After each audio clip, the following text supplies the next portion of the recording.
Hey TCS TV viewers, it's Dave and Evelyn from the Camera Store. We're really excited because we had an early hands-on look at the brand new flagship Canon EOS 1DX Mark III.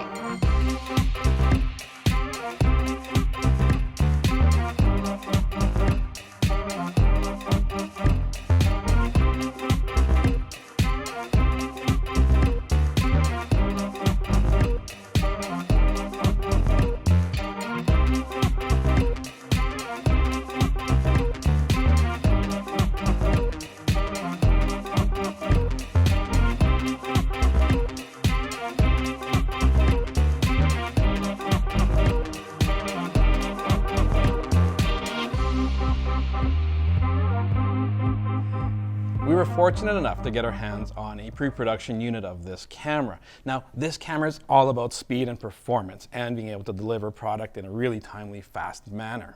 Yeah, and it really is a specialty tool designed for sports photographers, action photographers, and some interesting video specs as well. But I think it's really interesting to talk about it in kind of a general sense because Canon always puts their best technology in their flagship camera, and the hope always is that eventually that's going to trickle down into the rest of the lineup. When you first look at this camera, it looks like every other 1DX body though. They're big and a robust camera, and I love that part of it. But it's under the hood here, we see a lot of big improvements. So things, for the first time, we see the DIGIC X processor, which promises to be significantly faster than the dual 6 Plus processors in the 1DX Mark II. Yeah, and the other exciting thing is that although it's still a 20 megapixel CMOS sensor, this is a new sensor and it's newly implemented. And so it has a new low pass filter and it also has a better sensor readout. And so it's able to do a lot more with autofocus, video capabilities, and a lot more. Now, something else that's improved is the frames per second. Through the optical viewfinder, we have 16 frames per second mechanical, and through the live view, we go up to 20 frames per second mechanical or electronic. Yeah, and the other exciting thing about that is that that is with continuous autofocus tracking as well as exposure adjustments as well. And because this camera has such a crazy fast processor and because of the media using CF Express memory cards, the buffer can hold over 1,000 images. And so it's basically an endless loop. And if you think of some photojournalists that maybe had the previous model or even older ones than that, they would kill to have something like this. Yeah, you can imagine like somebody running directly at you, and if your buffer's going to fill up at 50 or 60 shots, you might have to feather your shutter a little bit. Here you can go on for the entire duration, I think up to a full minute or beyond that of actually, RAW plus JPEG. Yeah, now if we kind of bring it back a little bit and just think, okay, so this is all their latest and greatest technology. This is Canon's flagship camera, top of the pyramid.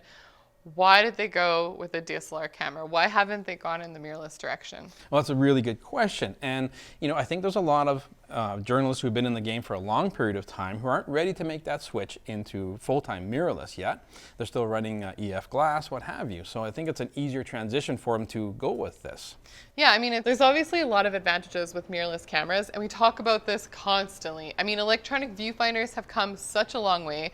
There's virtually no lag and no blackout when you're shooting with some of the sports cameras like the Sony A9 Mark II that we recently reviewed.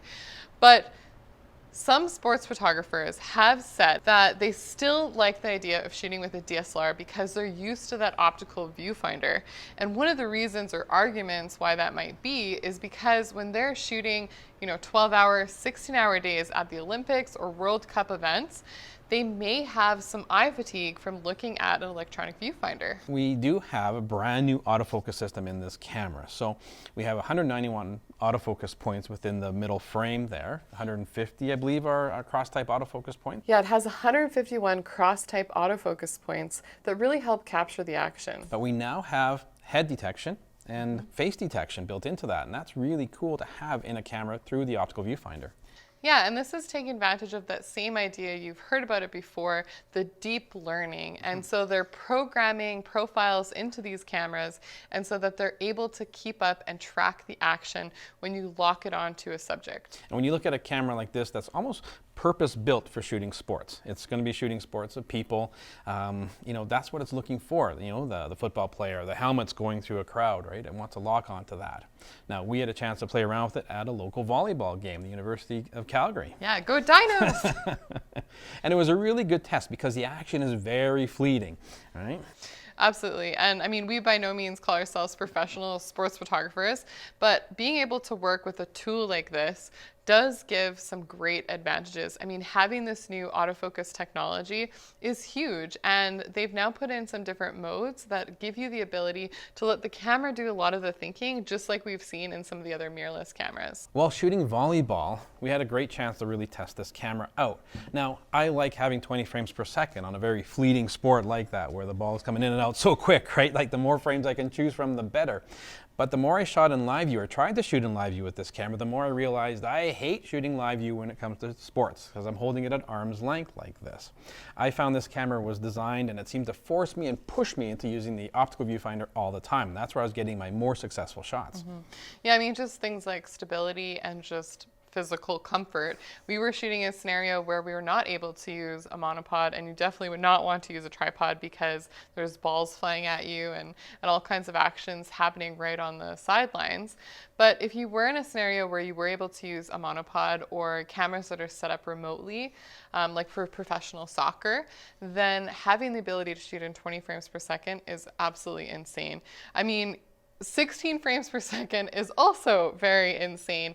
If you're shooting in live view in this camera, you now have access to eye detection as well as face detection. Yeah, and it works the same as what we're seeing, if not better, than the latest firmware update in the Canon EOS R. Again, this is pre-production, and so it's hard for us to make any definitive statements about it, but in our experience so far, the performance was really good, and it's the best autofocus that we've seen in a Canon camera to date. And one of the new things that they've included in this is a new smart controller for autofocus point selection. And this is really cool. Unlike the Canon EOS R that did sort of experiment with a touch bar that was a multi-controller, this now allows you to quickly swipe your finger across it, choose your autofocus points, as well as use it as an AF on button on the back of it. It's a really nice place. And although you can still change your autofocus points using the touch screen, that doesn't always work well if you're using gloves or if you're shooting in the rain. Yeah. So it's implemented really well, and they have a button both in horizontal and in vertical, which is nice. I did find it took me a little while to kind of play with it because this is a big, beefy camera, and I'm hanging on to it quite, solidly. And you have to sort of just glide your thumb along this touchpad. So it takes a little bit of practice to kind of get comfortably hang on to the camera and move the autofocus points around. Yeah, now one thing I learned after playing with it for a while is that you can adjust the sensitivity of it. And so at first I found that it was almost moving too quickly for me, but once I was able to adjust the sensitivity of moving that autofocus points around, I felt like I had a lot more control of it. And if you're not totally comfortable or you're not loving the smart controller, then you can always go back to the classic joystick as well. One thing about live view is we have access to Canon's dual pixel autofocus, and it works really well. Now that's something you're going to be using if you're using this camera in the video side of things. Now this camera is packed with video features. It really is, and it's kind of funny that they're putting such a professionally capable level of video specs into a camera that seems to be clearly designed still as a sports and action photography based camera. But that being said, we have 5.5K 12-bit raw recording to the CF Express memory card, which is pretty impressive. We also have 422 10-bit oversampled footage that gives you up to 60p in 4K uncropped. Now there's a few caveats to all of this. One of them is that there's a record limit. That's a huge factor. Yeah, it's 30 minutes, and so depending on what you're shooting, that's something that's always going to be a bit of a limitation.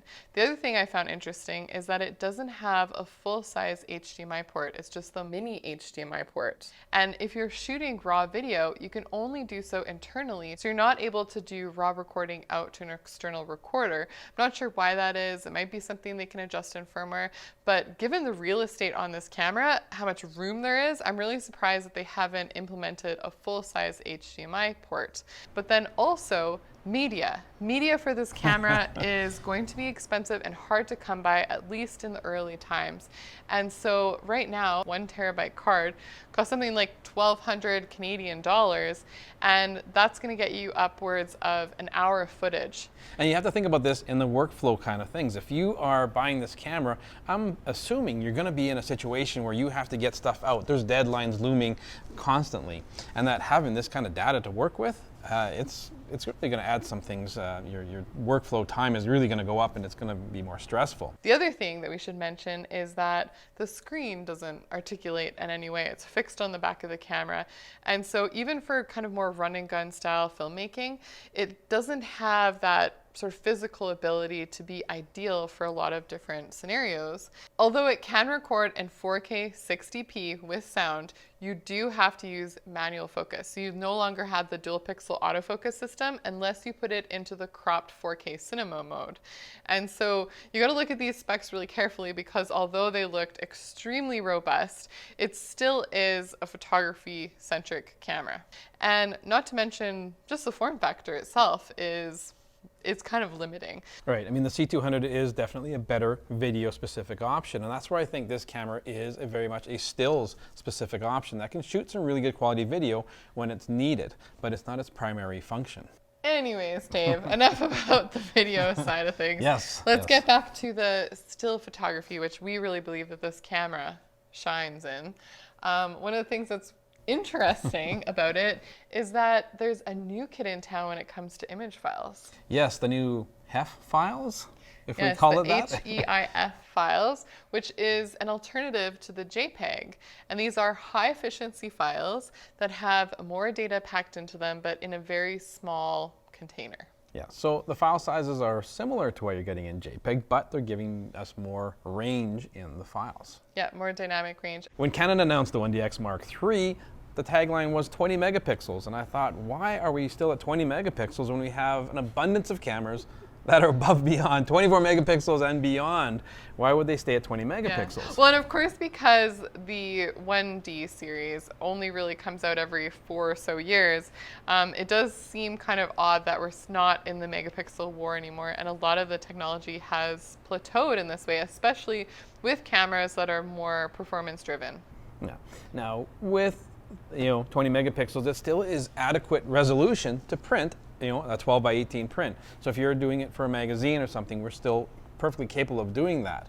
Now that's based on a full frame. So assuming you don't have to crop your image at all and you framed your player perfectly, you have that ability. So I can see it. Yeah, and I think things like having this new high detail low pass filter and the processor, we're going to see a lot better images when it comes to the raw files as well as these HEIF files as well. And I think that they've really hit the sweet spot at 20 megapixels for photojournalists, pro sports photographers to be able to work with a file size that is manageable.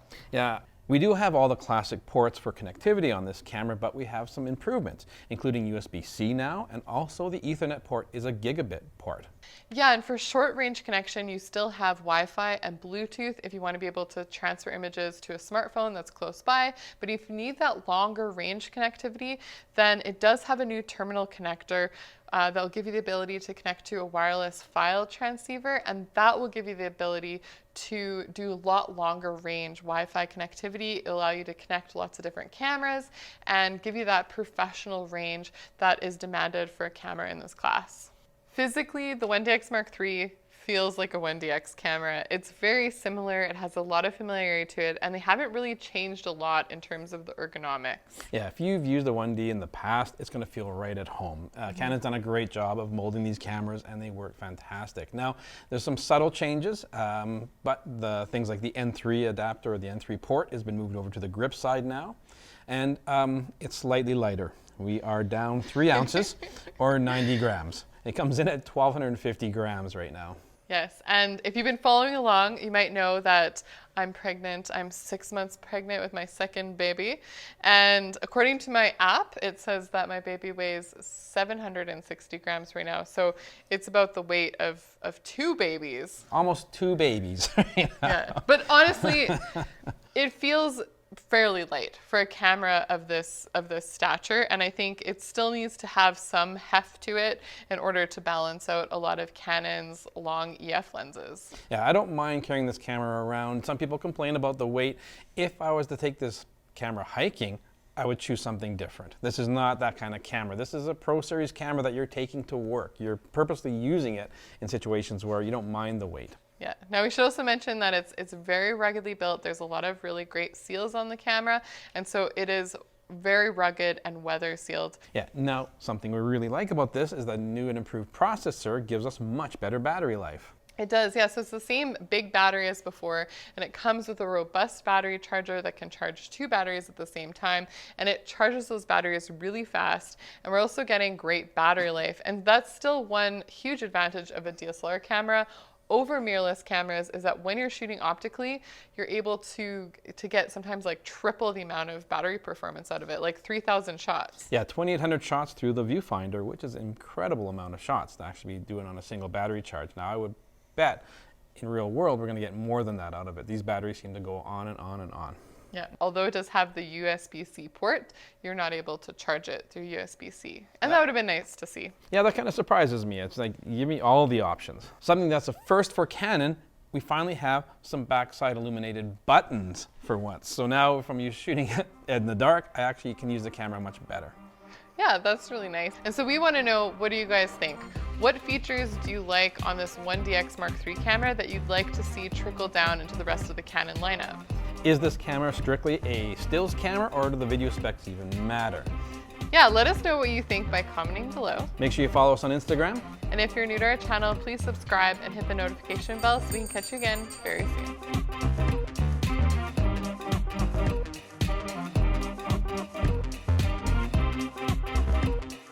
Hey, you guys are still here. Check out our latest video right here. If you want to check out more gear at the camera store, click up here.